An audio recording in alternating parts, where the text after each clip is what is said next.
Jackie, I'm super, super pumped because originally I was not planning on doing all this magic, but then I watched the movie and I was like, how can I not?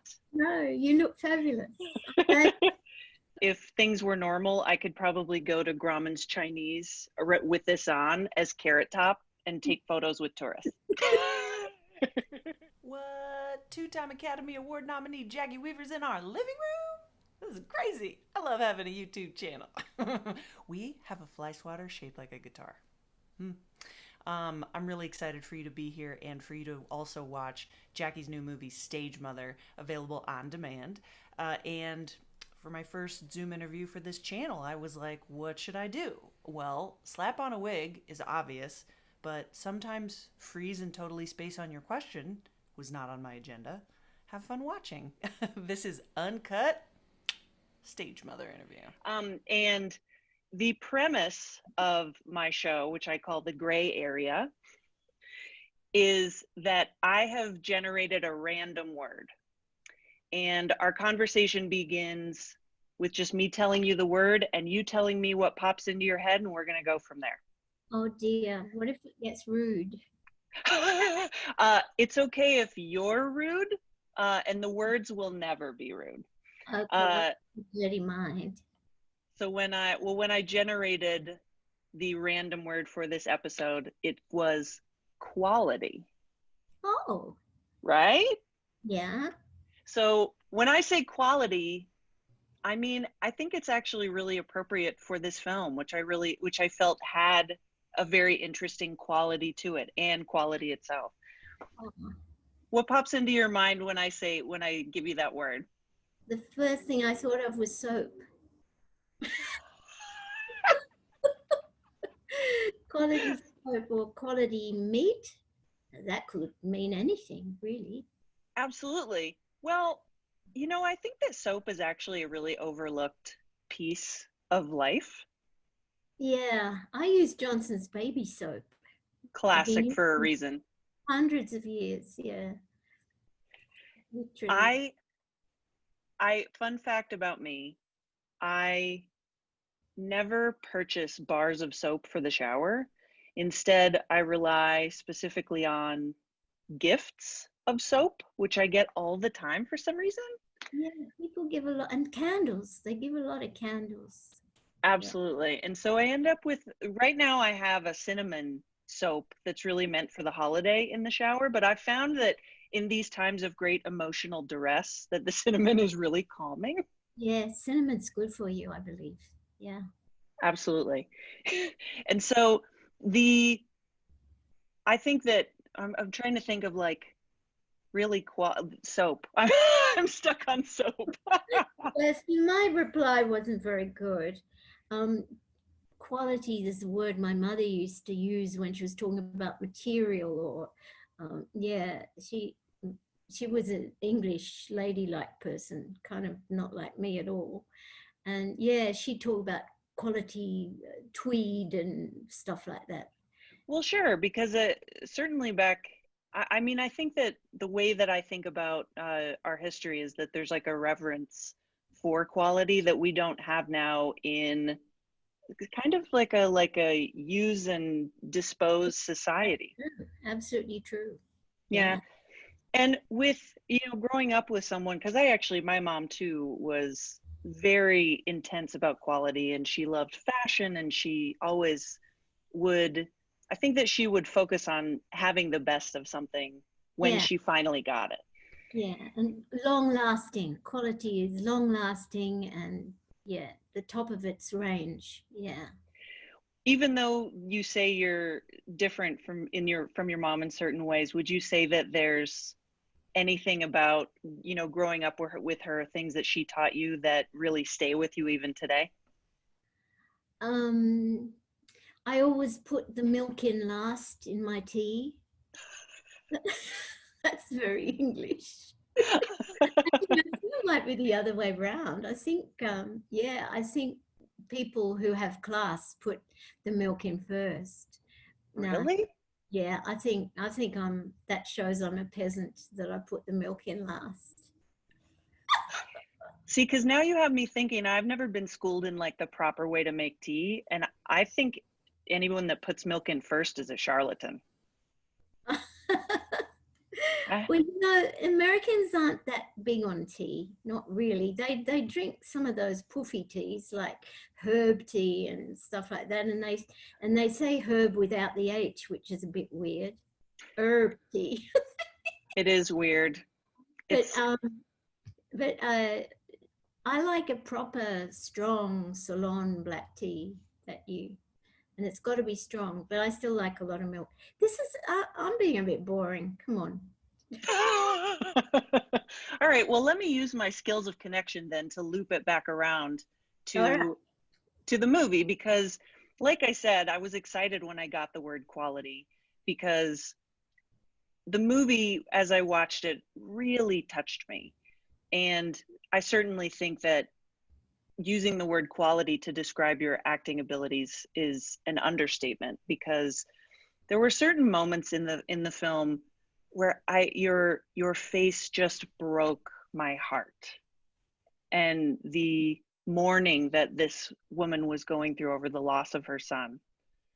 And on set, like, I'm sure that this was a fun movie filled with joy, you know, as far as it was to shoot. But I mean, how do you kind of get into those moments? Because you've been in some dark stuff. Yeah, those emotional scenes are a bit tricky to shoot. You have to really not let yourself be distracted, and you know everyone has their own process of getting there, and you have to remember that you might have to do 6 or 7 takes. So you've got to be careful. You've got to really focus and concentrate and not let yourself get distracted, and you mustn't think about the death of someone in your real life, because then you won't be able to stop when you have to. Oh So no. so yeah, you got to draw on a few resources and a bit of experience, and they're tricky to do, but they're great when they come off. And sometimes the editor and the director and the producers, sometimes they choose a take that you didn't think was your best, but you just got to shrug and accept it. I don't always watch my films. I because sometimes I think, oh, that was the wrong choice. You could have done that. You sort of doing that, and you didn't do that, and that makes you neurotic. So I don't watch all my films, but I did watch Stage Mother because it was on at the Palm Springs Film Festival just before we went into lockdown, and it was a knockout. There were 500 people on their feet stamping and cheering, and I was overwhelmed. They just loved it. I think people love to cry and love to laugh and love to see hope in a film, and I think it's got all of that. And now, especially when things are so tragic all over the United States, I think we need films about hope and optimism, and because all will be well. St. Julian of Norwich said that back in the 14th century. All will be well and all manner of things will be well. She never said when. It's true, you know, these things will pass, but it's bloody hard for some people, and my heart bleeds for them. Well, and I think that's part of what really came out for me as I was watching it, is just that element of connection, because I'm so fortunate to be here with my husband and to have someone to help me through these times. And just the idea of family being separated, and in the film, you know, God, it just gets me. And just the pulling out of photos that had been hidden for so long, and to know that that's some people's lives with their family. It's just as, I mean, it's enough to like make me use my wig as a Kleenex.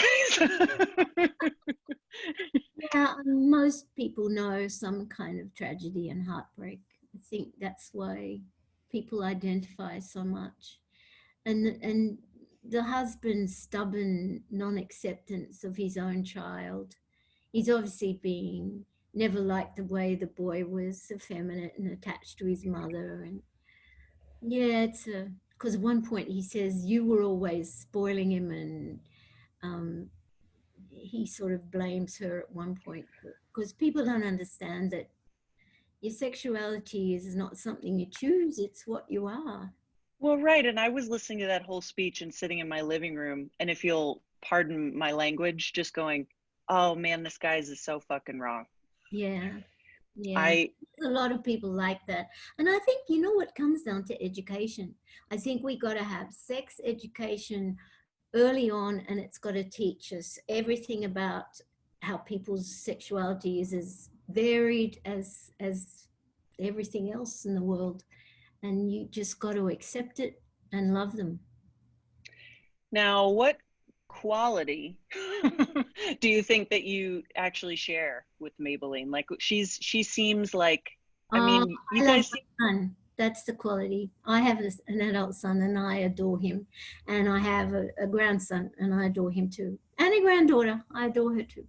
And I think that's why I found it easy to identify with Maybelline, even though we're quite different in every other way almost. But I have sung in a choir. That's about the only thing. there you go. I mean, just my perception of you is that you're a way hipper than she is, but she is also very open, obviously.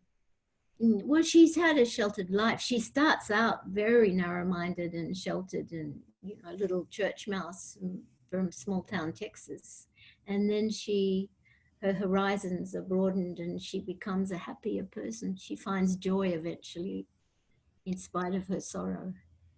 How fantastic was it watching all of these performers in the film? Jacki Beat is to die for. I just love her so much.